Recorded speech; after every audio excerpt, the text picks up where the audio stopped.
បាទសួស្តីបងប្អូនទាំងអស់គ្នាថ្ងៃនេះមានវីដេអូចែករំលែកកម្សាន្តតាក់ទងនឹងកសិកម្មហើយថ្ងៃនេះ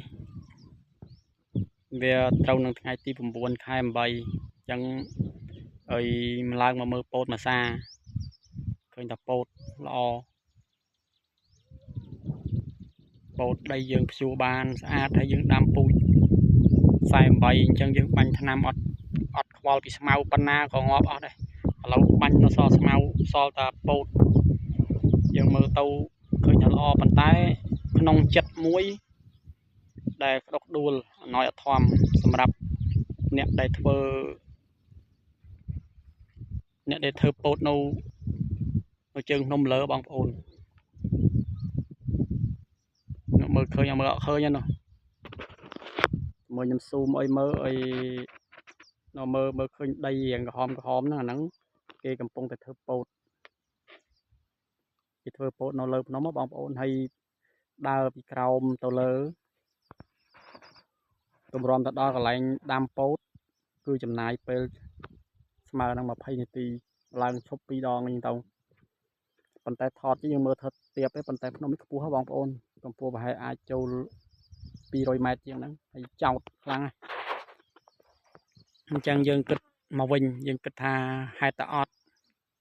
អញ្ចឹងចេះតែទៅដល់ទៅធ្វើទៅកាប់ទៅសិតតែថ្មកន្លែងណាថ្មរំលងទៅកន្លែងណាមានដីយើងដាំអញ្ចឹងបងប្អូន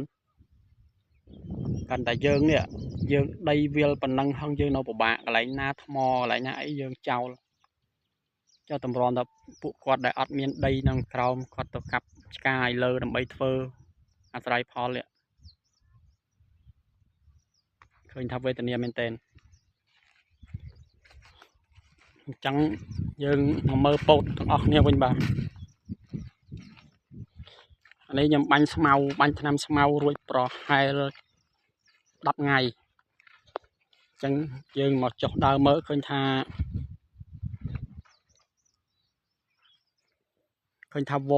វមិនងាប់ទាំងស្រុងទេប៉ុន្តែវារលួយឲ្យបដូលនេះប៉ុន្តែដើមចាស់នេះគឺនៅប៉ុន្តែបដូលអីរលួយអស់ហើយអញ្ចឹងវាងាប់ 50% ទៀតគឺនៅរស់ដោយសារវាដើមចាស់ហើយយើងដាក់ថ្នាំកជីបនឹង Ringster ខ្លាច់ពោតយើងវាមូដើមអញ្ចឹងប៉ុន្តែឲ្យរលួយបដូលបែបនេះគឺមានន័យថាវាបង្អាក់ការលូតលាស់របស់វល្លិនិងស្មៅហ្នឹងបាន 50-60% តម្រាំទៅវាដុះក្តៀងថ្មីអញ្ចឹងពោតយើងឡើងធំចកេះហើយអញ្ចឹងយើងរួចខ្លួនណាបាទអញ្ចឹងវីដេអូនេះអត់មានអីទេបាទមានតែចែករំលែកពាក់ព័ន្ធនឹងកសិកម្មហើយបងប្អូនទាំងអ្នកធ្វើកសិកម្មទាំងនៅទីផ្សារបើបានមើលហើយជួយឲ្យបេះដូងជួយ like ម្នាក់មួយផងបាទសូមអរគុណច្រើន